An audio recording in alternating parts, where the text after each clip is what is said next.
दोस्तों नमस्कार। शपथ समाचार में आपका बहुत बहुत स्वागत है। जिले के विकास से लेकर न्याय कार्य तक के लोगों को लेकर के डिस्ट्रिक्ट बार एसोसिएशन की अहम भूमिका होती है। डिस्ट्रिक्ट बार एसोसिएशन अधिवक्ताओं का ही संगठन नहीं है, बल्कि समय समय पर फतेहपुर जिले में जनहित के तमाम मुद्दे भी उठाता रहा है। पानी की समस्या हो या जल निकासी की समस्या हो या विकास कार्यों के तमाम मुद्दे रहे, लेकिन पिछले कई वर्षों से जिले में डिस्ट्रिक्ट बार एसोसिएशन पूरे तरीके से कलेक्ट्रेट और सिविल कोर्ट न्यायालय परिसर तक ही सीमित होकर रह गया है। ऐसे में आज बात करने के लिए हमारे साथ मौजूद हैं डिस्ट्रिक्ट बार एसोसिएशन के पूर्व अध्यक्ष सुशील मिश्रा जी। सुशील मिश्रा जी इसके पहले बार के महामंत्री भी रह चुके हैं और भारतीय जनता पार्टी के भी नेता हैं। इसके साथ साथ ब्राह्मण समाज के भी कद्दावर नेता माने जाते हैं। वकीलों के बीच में सुशील मिश्रा जी का अपना एक अलग वर्चस्व है। जब भी बार का चुनाव होता है तो सुशील मिश्रा जी की एक अहम भूमिका होती है। सुशील मिश्रा जी, शपथ समाचार में आपका बहुत बहुत स्वागत है। बहुत बहुत आभार महेश जी आपका कि आपने मुझे इस काबिल समझा और अपने इस कार्यक्रम में मुझे बुलाया। सुशील Mishra ji, district bar association के आप अध्यक्ष रहे, महामंत्री रहे और बार के बीच में आपका आज भी दखल है। जब भी अधिवक्ताओं के चुनाव होते हैं तो आपकी एक अहम भूमिका होती है, लेकिन पिछले कई वर्षों से अधिवक्ताओं का संगठन केवल वकीलों की सियासत के बीच ही सिमट कर रह गया है। क्या अन्य मुद्दों को उठाने की जिम्मेदारी अधिवक्ताओं की नहीं है, बार की नहीं है? पूरी जिम्मेदारी है। और पहले जब मैं महामंत्री था या अध्यक्ष था तो इस तरह के सारे मुद्दे हम लोग एक साथ मिलकर उठाते थे और सारी राजनीतिक पार्टियां, मैं आपको बता दूं, सारी राजनीतिक पार्टियां, सत्ताधारी दल थोड़ा उसमें अलग हो जाता था, कोई भी सत्ताधारी दल रहा हो वो अलग हो जाता था कि उसके सीधे सरकार शासन से कैसे करें, लेकिन सारे वो पार्टियां और व्यापारिक संगठन, पत्रकार संगठन सभी मिलकर एक संगठन बनाया था हम लोगों ने और उसका अध्यक्ष जो है डिस्ट्रिक्ट बार का अध्यक्ष होता था। और कोई भी समस्या हो, पत्रकारों की हो, अधिवक्ताओं की हो, व्यापारियों की हो या कोई जन समस्या हो, उसको हम लोग विधिवत अपने मंच से उठाते थे और उस पर सफलता भी हमें मिलती थी। तो अब आखिर क्या होता जा रहा है कि बार जन समस्याओं के मुद्दों को लेकर के पीछे चला जा रहा है, व्यापारियों के मुद्दों को लेकर के पीछे चला जा रहा है? आखिर वजह क्या है? वजह कुछ नहीं है। वजह दरअसल चुने हुए पदाधिकारियों जो प्रतिनिधि होते हैं उनकी अपनी खुद की क्षमता पर होता है। हर आदमी की अपनी क्षमता है। मैं समझ रहा हूँ कि उन लोगों की सोच सिर्फ अधिवक्ताओं तक ही सीमित है और मेरा मानना एक और भी है सीधे सीधे कि अधिवक्ता संघ का अध्यक्ष होना, महामंत्री होना या कोई भी पदाधिकारी होना वो सिर्फ कचहरी के लिए नहीं होता है। उनकी सबसे बड़ी जिम्मेदारी होती है कि अधिवक्ता समाज के मान सम्मान और उसकी प्रतिष्ठा का ध्यान रखें। कहीं पर भी उनके लिए कोई अधिवक्ताओं की समस्या आवे तो उसके लिए उसको संघर्ष करें।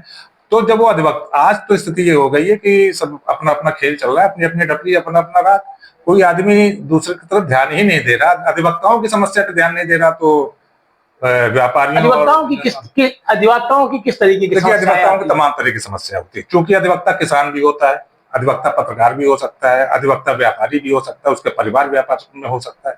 तो अधिवक्ता इसी वजह से ही डिस्ट्रिक्ट बार की जिम्मेदारी बढ़ जाती है, क्योंकि हर अधिवक्ता किसी न किसी परिवार से जुड़ा हुआ है, जो अन्य किसान भी हो सकता है, मजदूर का भी हो सकता है। तो हमारी जितनी जन समस्याएं वो अधिवक्ताओं की भी जन समस्या होती है। किसी के खिलाफ फर्जी मुकदमे अधिवक्ता के खिलाफ लिख दिए जाते हैं या किसी से उसका कोई विवाद हो जाता है या प्रशासन से कोई बात हो जाती है तो उसमें अधिवक्ता संगठन को लड़ना चाहिए। आज वो स्थितियां थोड़ी गड़बड़ है और ये पदाधिकारियों को कार्यशैली। ये से क्या माना जाएगा, जो जिले के अधिवक्ता संगठन है या पूर्व के अधिवक्ता संगठन रहे, ये निष्क्रियता क्यों आती चली जा रही है? इसकी वजह क्या है? निष्क्रियता का कोई अन्य कारण नहीं है। निष्क्रियता का कारण सिर्फ पदाधिकारी कौन से किस टाइप के आते हैं। हो सकता है अच्छे पदाधिकारी आए तो अच्छे काम भी हुए, मैं किसी का नाम नहीं ले रहा हूँ, ऐसा नहीं है कि सभी ऐसे ही रहे हों। बहुत से लोगों ने अधिवक्ता हित में भी बहुत काम किया है, अभी भी हो रहा है, लेकिन जिस स्तर पर होना चाहिए वो नहीं हो रहा है। अध्यक्ष जी, आप बार के पूर्व अध्यक्ष रहे हैं, पूर्व महामंत्री रहे हैं, मौजूदा समय में बार में आपका बहुत बड़ा दखल है। क्या आपको ऐसा नहीं लगता कि अधिवक्ता समाज के बीच में भी व्यवसायीकरण हो रहा है? कोई जमीन के कारोबार से जुड़ा हुआ है, वो अधिवक्ता होने का लाभ ले रहा है। कोई अपराधी मानसिकता का है, वो भी अधिवक्ता होने का लाभ ले रहा है। राजनीति से जुड़ा है, वो भी अधिवक्ता ले। क्या प्रोफेशनल वर्क में कहीं ना कहीं गिरावट नहीं आई है? ये निश्चित रूप से इस पर बार काउंसिल ऑफ इंडिया से और इसमें सुप्रीम कोर्ट की तरफ से भी इस पर काफी देखभाल की जा रही है और उसमें उनके इंस्ट्रक्शंस भी आए हैं। अब तो ये हो गया है कि जिनके ऊपर आपराधिक मुकदमे है और जांच की जा रही है तो उनको व्यवसाय किससे हटाया जा रहा है, पूरी जांचें चल रही हैं, क्योंकि ये निश्चित रूप से गलत हो रहा है और ना इसमें अपराधी किस्म के लोगों की आवश्यकता है। लोग इसी की आड़ में तमाम काम कर रहे हैं। ये तो हमारा तो बहुत फतेहपुर छोटा जिला है, बाहर तो और भी स्थितियां खराब है। लोग सिर्फ इसीलिए आ जाते हैं कि हम इससे से बचेंगे।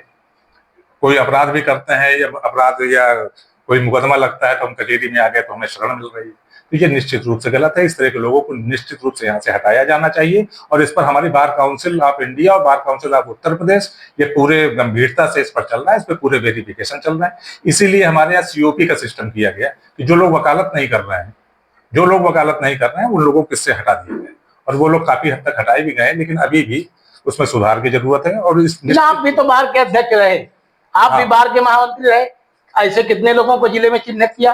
क्या कार्रवाई आपने किया? तब हमारे समय पर ऐसी कोई कार्रवाई का मसला नहीं आया, लेकिन ये तो थे ना, ये मुद्दे थे। तो इन मुद्दों, अब ये है कि देखिए अगर वो वोटर हैं तो वोट डालने से हम उनको मना नहीं कर सकते। वोटर वो अधिवक्ता है तो सदस्यता तो आपने बार की आपके बार नहीं दी ना, तो उसके लिए हमें कोई रोक नहीं लगाई गई ना। हमसे तो कहा गया कि आप सीओपी आपके पास होनी चाहिए, उसके पास सीओपी है, वो यहाँ मतदाता है।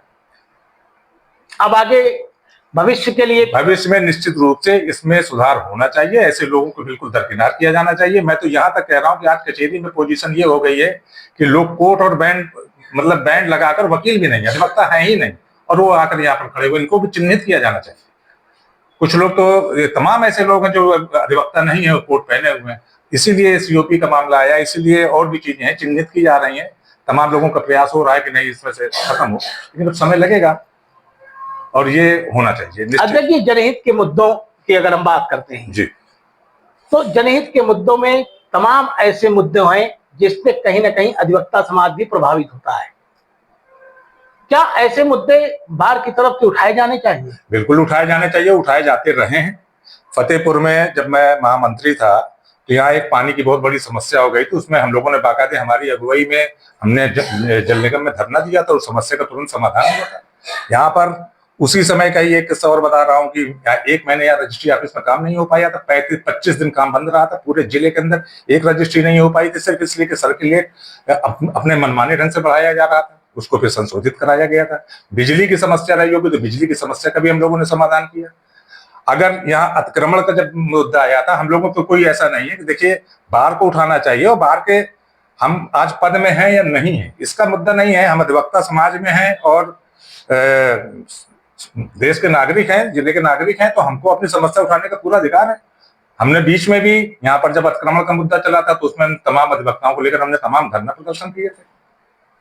आज अब जो स्थिति है नहीं हो पा रहा है, ये होना चाहिए। और ये समस्या अधिवक्ताओं, मैंने भी आपसे बताया ना, हर अधिवक्ता, हम भी तो यही के नागरिक हैं, जो जन समस्याएं जितनी भी हैं वो अधिवक्ताओं पर भी तो बीत रही हैं। बिजली अगर हमें नहीं मिल रही है या बिजली महंगी मिल रही है या पानी की व्यवस्था सही नहीं है या सफाई व्यवस्था सही नहीं है या जो भी मूल समस्याएं हैं, वो सारी अगर समस्याएं हैं तो उनका समाधान होना चाहिए। उसके प्रभावित तो हम भी होते हैं। अधिवक्ताओं में भी कई गुट होते चले जा रहे हैं। हाँ, युवा अधिवक्ता संगठन बनता जा रहा है, आदर्श अधिवक्ता संगठन बनता जा रहा है, बाहर का अलग सब पैटर्न हो रहा है। ये अधिवक्ता जो संगठन है ये चुनाव के समय में ज्यादा देखे जा रहे हैं। क्या अधिवक्ताओं के बीच में आपसी सामंजस्य की कमी है? देखिए, सामंजस्य तो जहां चार लोग होंगे वहां पर कुछ ना कुछ लोकतांत्रिक व्यवस्था है, चुनाव की व्यवस्था है, तो चुनाव में गुट बनाकर चुनाव होते हैं। मैं व्यक्तिगत रूप से अगर कहूं तो हम लोग जिस समाज में रह रहे हैं, बुद्धिजीवी तबका है, हमारे यहाँ से, ये मेरा व्यक्तिगत मानना है कि जातिवाद के आधार पर अगर हमारे यहाँ भी चुनाव होंगे, व्यक्ति को देखकर नहीं होंगे, तो जो अभी आप स्थिति बता रहे हैं कि आज ये मुद्दे क्यों नहीं उठ रहे हैं, उसका कारण यही है। आप उसको उस काबिल व्यक्ति को बनाना चाहिए जिसके अंदर आपको लगे कि नहीं, ये अधिवक्ता समाज के हित में, जनपद के नागरिकों के हित में कोई काम कर सकता है, आंदोलन कर सकता है, उनकी आवाज उठा सकता है, उसके लिए बात करें। लेकिन ऐसा नहीं, ये दुर्भाग्य है। उसी दुर्भाग्य का अंग, क्या दुर्भाग्य, मैं भी सम्मिलित हूँ, मैं उसको अपने से अलग नहीं कर सकता हूँ, क्योंकि इसी वहां का माहौल बना हुआ है। वरना इस तरह के चुनाव ना होकर बेहतर आदमी को चुनाव में चुनना चाहिए। हम जात के आधार पर, धर्म के आधार पर वहां वोट दे देते हैं और बाद में हम कहते हैं कि ये हमारा अध्यक्ष बड़ा नकारा निकल रहा है या ये अध्यक्ष बहुत अच्छा निकला, तो ये चीजें फिर हो जाती हैं और फिर वो पूरा अधिवक्ता समाज को पूरे कार्यकाल में फेस करना पड़ता है। तो ये थे डिस्ट्रिक्ट बार एसोसिएशन के पूर्व अध्यक्ष सुशील मिश्रा जी, जिन्होंने हमसे अधिवक्ताओं की सियासत पे बातचीत की। फिर मिलते हैं किसी नए मुद्दे के साथ, किसी नए जनप्रतिनिधि के साथ। बने रहिए शपथ समाचार में। बहुत बहुत धन्यवाद। आप देख रहे हैं शपथ समाचार।